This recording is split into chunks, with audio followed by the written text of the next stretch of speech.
What's going on, everybody? Alexis Cartier here, back again with another episode of Plug In. Today, I'm kicking it with my guy, Adolphus Washington. For those of you out there who don't know Adolphus, let me run some credentials for you real quick. Cincinnati Native, Taft High School graduate, former defensive tackle for the Ohio State Buckeyes, the Buffalo Bills, and presently the Cincinnati Bengals. But I'm gonna plug you guys into another side about Adolphus and talk about how a kid from the inner city was able to defy all odds and pursue his dreams in the NFL. So stay tuned, because you're about to get plugged in with Adolphus Washington.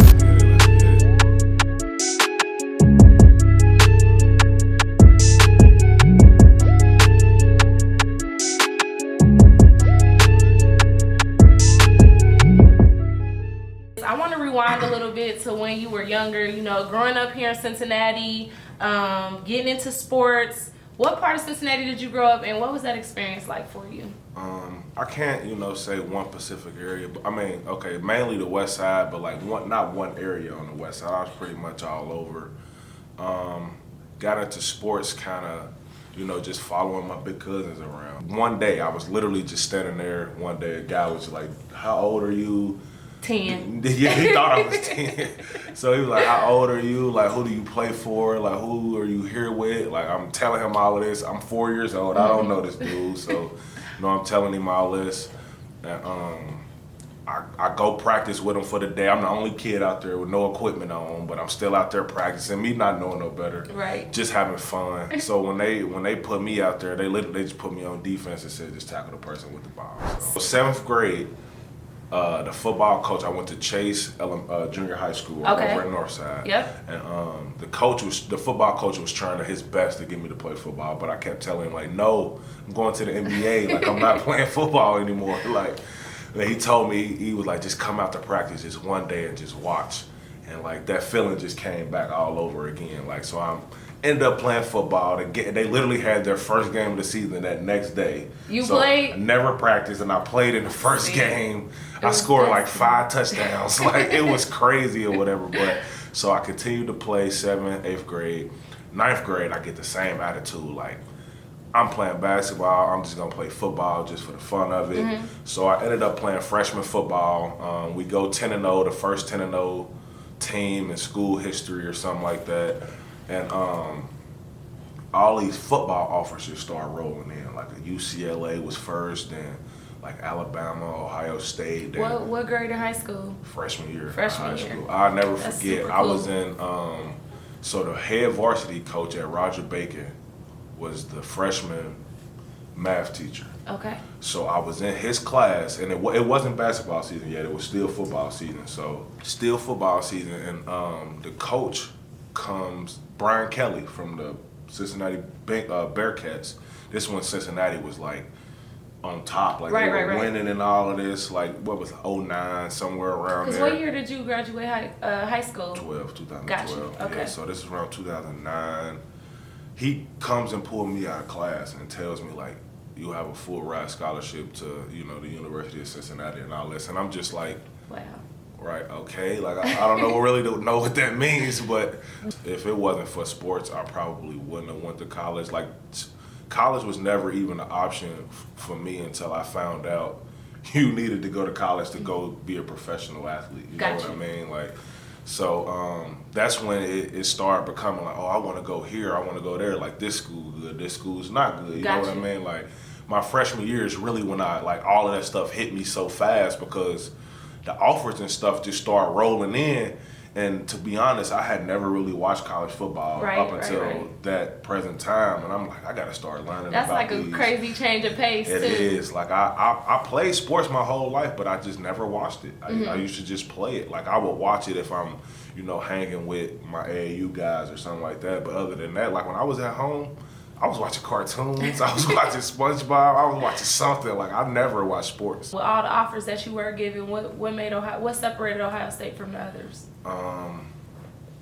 It was just different. I had always heard about Ohio State winning, and I always would hear about them and when it comes to sports. Mm-hmm. So I'm like, man, Ohio State is pretty good. And then my dad used to watch them. He watched them growing up, and we used to watch Notre Dame, Fighting Irish. He used to watch them too. Favorite yeah, thing. he used to watch those two.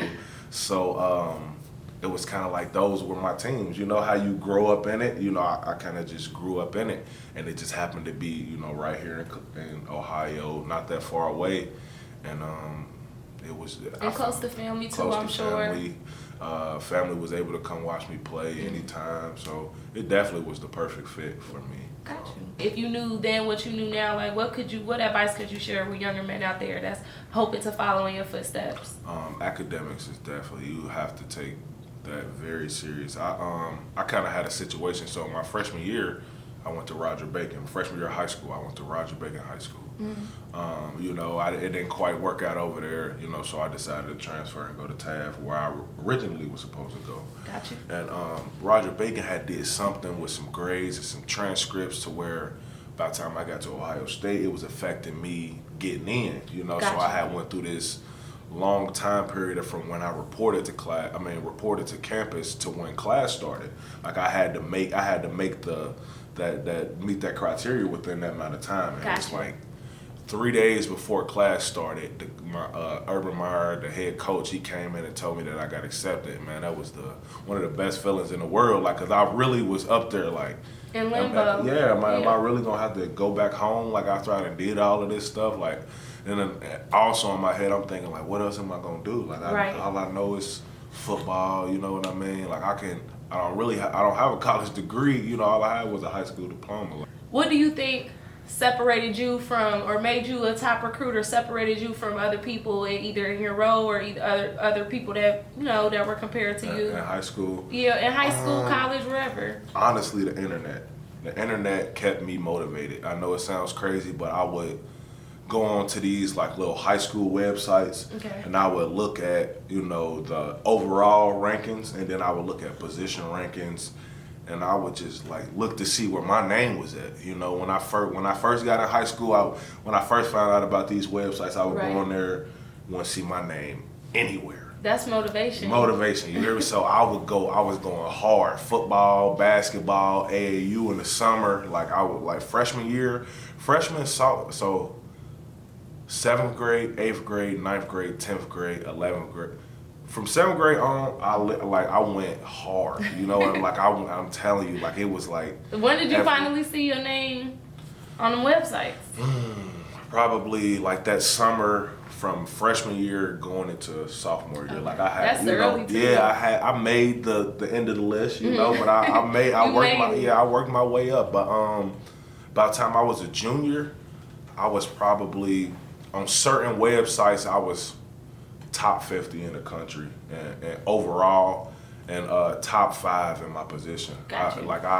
I didn't go to many camps. Only camps I went to was like the invite only camps, because I knew all the best players was gonna be who they considered to be the best players. So like if I see like a defensive end that they got ranked ahead of me, and I'm like, oh, I'm going right behind him, or I'm gonna go in front of him. All right, when we do these drills, I'm gonna make sure. And not being afraid to, take on the challenge. With sports, it was so much different. Like, with sports, I was bold, I was confident, I was bold. Like I call somebody out, like the best player, I walk up to them and But I don't know. It's just with other stuff. I just Let's transition a little bit to talk about you, like going into the league, 3rd round draft pick for the Buffalo Bills. Like, can you share, like as a kid, just from Cincinnati, can you share what that experience was like for you? Maybe talk about that day, the emotions you felt. Like, what does that mean for you, and how did that go? Okay. I thought I was going on the first day, so my heart was broke. So I didn't go on the first day. How did you find out? I didn't get a phone call. Gotcha. Well, my agent kind of called me before it was over with, like,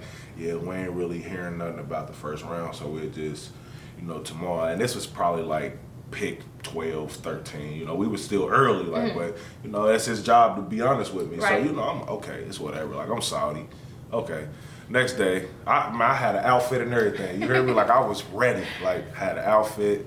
Next day, I come back in shorts and a beater. I'm not dressing up again. I will not be embarrassed like that again. You didn't want to be disappointed. No, I did not. So then my phone rings.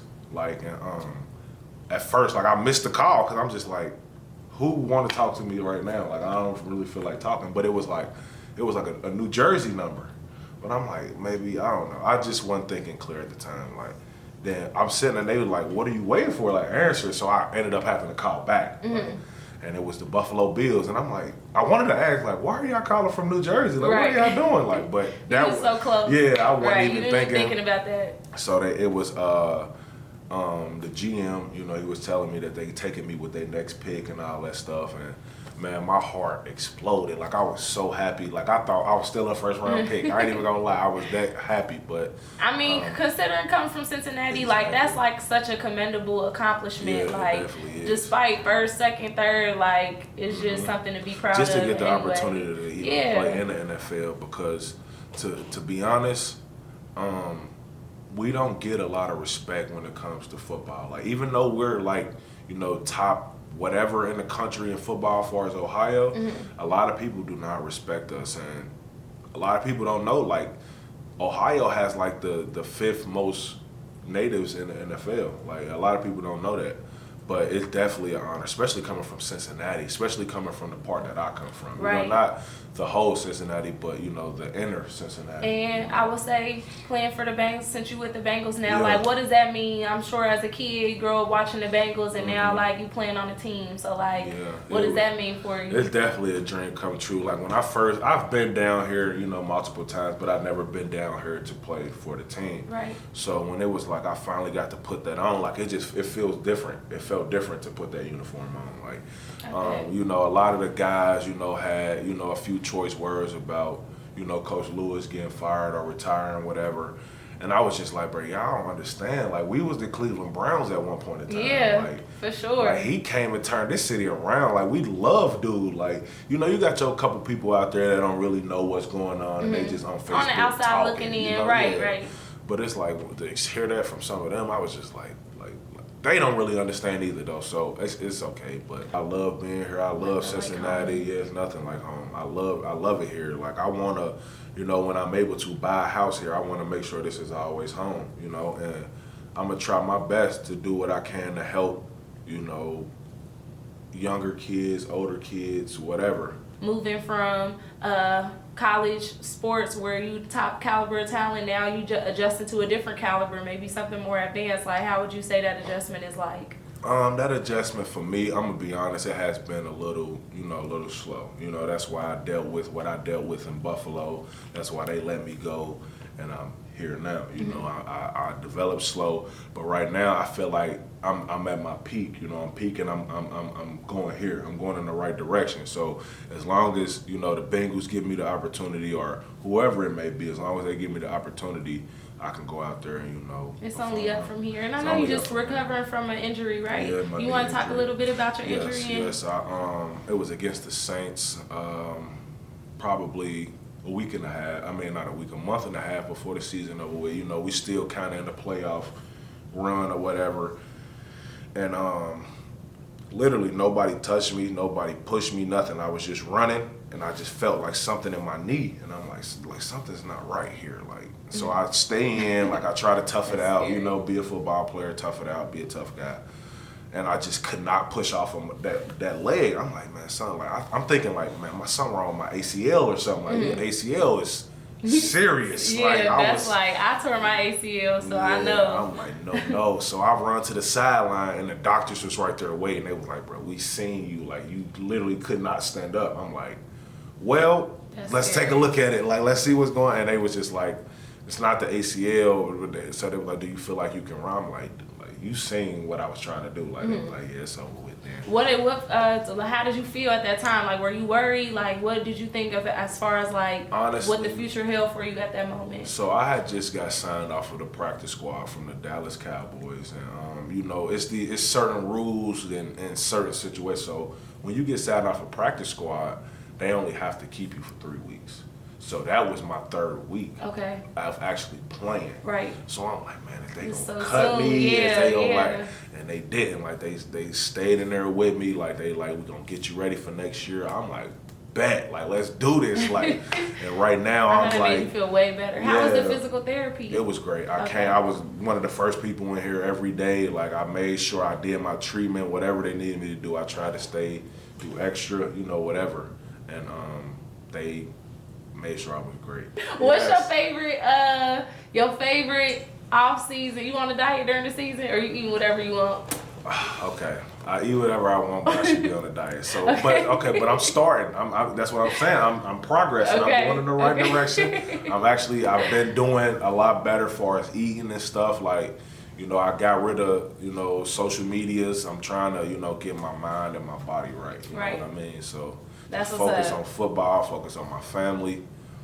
That's it. I want to transition a little bit into Plug Talk. For those of you out there who don't know Plug Talk, this is where we get into the nitty gritty, you know, best practices, current events, things that are going on with Adolphus. But this segment of Plug Talk, I kind of want to chime into barriers and challenges that individuals have faced and how they've overcame them. So, like, I will say for me personally, I think the media does have an opportunity to work on how they, you know, portray our role models in the limelight, especially here from Cincinnati, where we don't have a lot of people that are able to like get out there and make a big impact in the media. So it's important that we show them in the most positive way. So can you talk a little bit about maybe like an incident or something that has happened to you and how you overcame the situation? Yes, most recently event that you know, that took part of my life was 2017.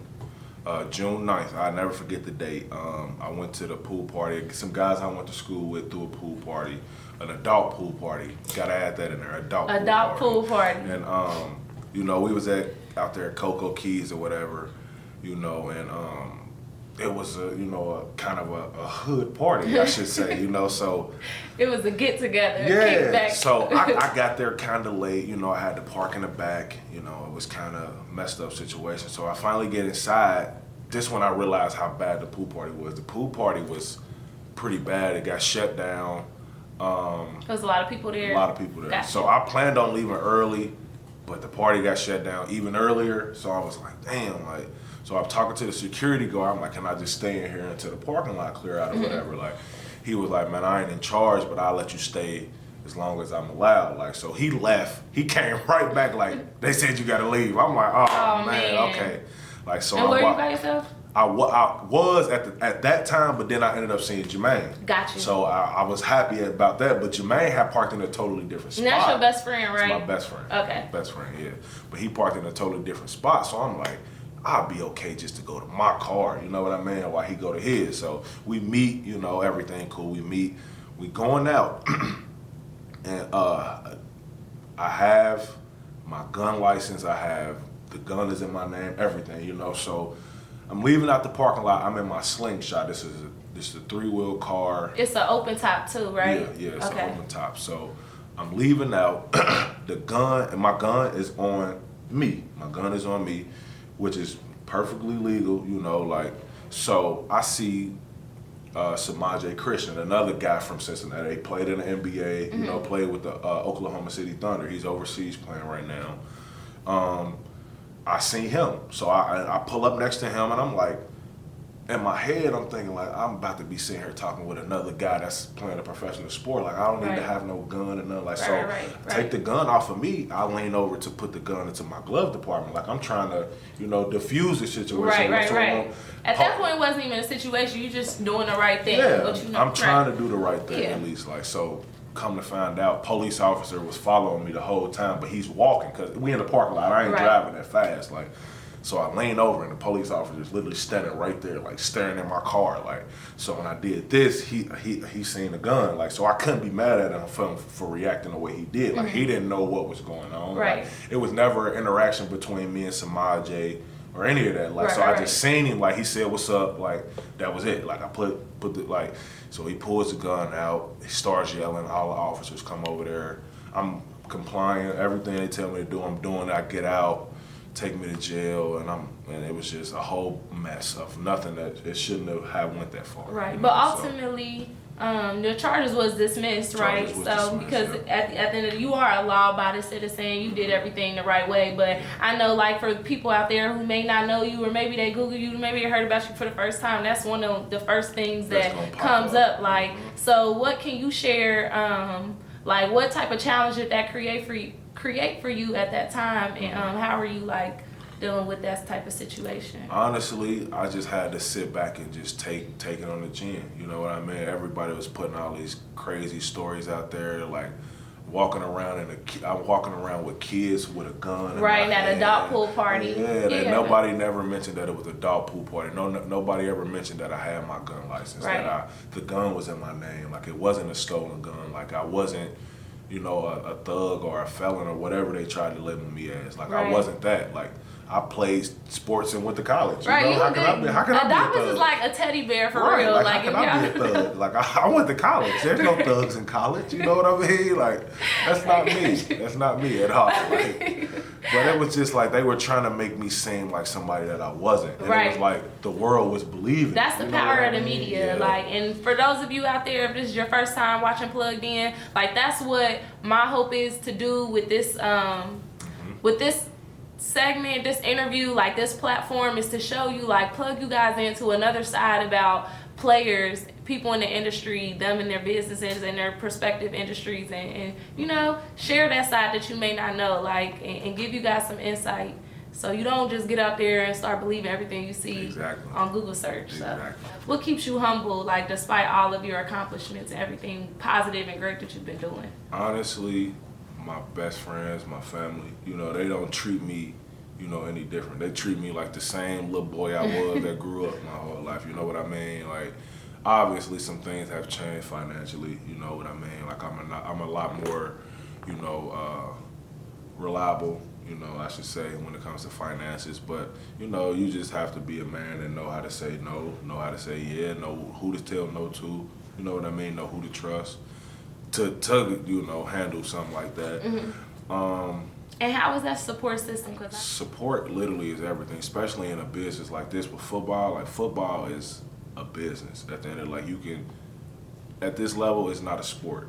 Honestly, it's not. It's a business. So when you go through those hard days out, you need somebody to come home to, somebody to talk to. Like, that was me early in my career. Like, I used to try to come home and, like, bottle it up, not talk about, like, you have to talk. You got to let it out. That's the only way it's going to make you feel better. Right. And I'm starting to learn all of that type of stuff now, because, man, the NFL it's hard. Like, it's really hard. What's your social media? It's A_Washington_92. Yeah, on Twitter and Instagram. I don't got Facebook no more. I don't got Snapchat no more. Make sure y'all follow Adolphus. Check him out. Plugged In. I don't know what episode we on, but this is a dope one. I appreciate you so much, Didi. This one's going to get the most views, so this one's going to get the most views. Support your people. Yes, we here from Cincinnati, and that's one thing I want to say. That's, like, the biggest part of Plugged In is, like, making sure we putting our people on the map and where we're from. It's amazing people just like Adolphus out here that's making strides and changing the culture. My name is Alexis Cartier. I'm Adolphus Washington, and you just got plugged in.